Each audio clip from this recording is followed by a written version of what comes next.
इस वीडियो में हम अपने प्रोजेक्ट का वॉक थ्रू या रेंडर तैयार करेंगे। तो चलिए वीडियो की तरफ चलते हैं।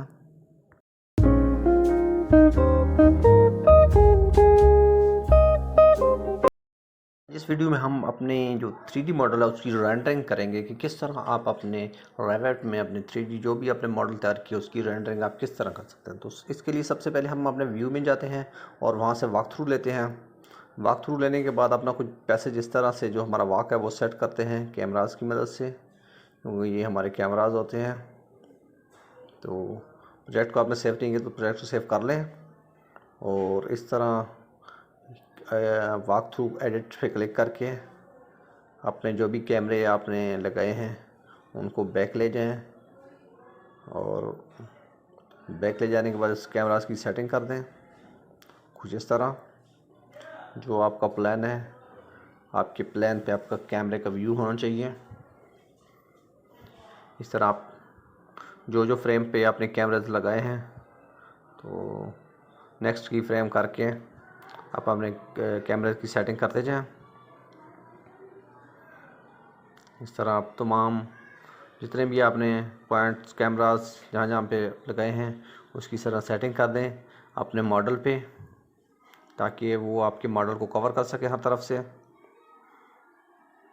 तो इसमें ये 300 हमारा है की फ्रेम इसका, तो इसमें 300 हमारे पास फ़ोटोज़ होंगे जिनको ये वॉक थ्रू के ज़रिए हमें दिखाएगा। ये देखें इसका टाइम फ्रेम है। इसका अगर हम यहाँ पर 15 रखा हुआ है, हम 12 करते हैं तो इसका टाइम फ्रेम बढ़ जाएगा।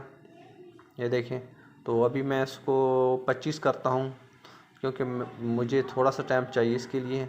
जितना ज़्यादा इसका टाइम होगा उतनी ही ज़्यादा ये टाइम लेगा रेंडरिंग में। ये वॉक थ्रू हमने सेट किया था। तो अभी इसको आप वॉक थ्रू पे जाके डबल क्लिक करेंगे,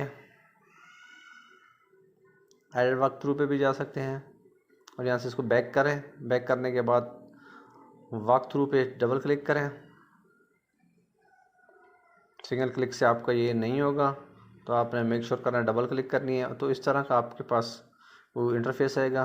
तो ये भी एक विंडो है जहाँ से भी आप सेट कर सकते हैं उन्हें इसको, इसकी लेंथ विड्थ बढ़ा सकते हैं, कैमरे की व्यू की अप डाउन भी कर सकते हैं इसको।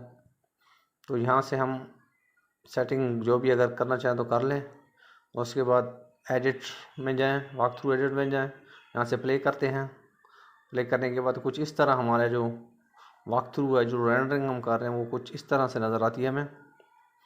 तो इसको अब मैं रियलिस्टिक में लेके जाता हूँ और यहाँ से फिर प्ले करता हूँ। तो क्योंकि ये रियलिस्टिक में है और मेरा जो लैपटॉप है वो इतना हैवी नहीं है तो इसको ये आहिस्ता रनिंग कर रहा है। तो आप मेक श्योर करें कि आपके पास जो पीसी है या लैपटॉप है जो भी आपके पास है वो आपके पास अच्छी कंडीशन में हो, फास्टर हो और अप टू डेट हो।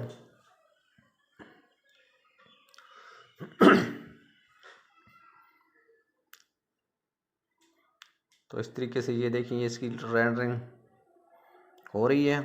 जो मेरा मॉडल था उसको मैंने इस तरह कवर किया है कैमरास की मदद से। अब मैं इसको सेव करता हूँ तो मैं एक्सपोर्ट में जाता हूँ और यहाँ से वॉक थ्रू में जाता हूँ।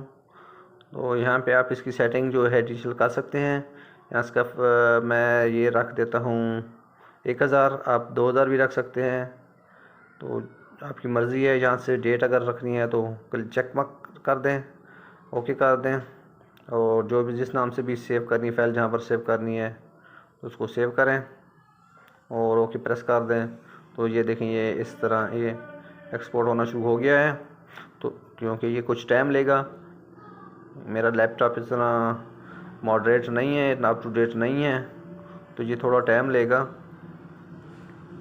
और जैसे ही इसकी ये प्रोसेस कंप्लीट होगा तो ये देखिए मेरे पास प्रोसेस कंप्लीट हो गया है। मैंने थोड़ी सी वीडियो स्किप की है। तो ये देखें इस तरह ये वॉक थ्रू जो रेंडरिंग किया वॉक थ्रू के उससे ये मेरे पास इस तरह ये मैंने सेव कर लिया है। तो आप किसी भी क्लाइंट को भेजना चाहें, किसी की भी रिक्वायरमेंट हो तो आप इस तरह इसको पूरा कर सकते हैं और ये इसके लिए सिंपल सा तरीक़ाकार है। आई होप कि आपको वीडियो पसंद आई होगी।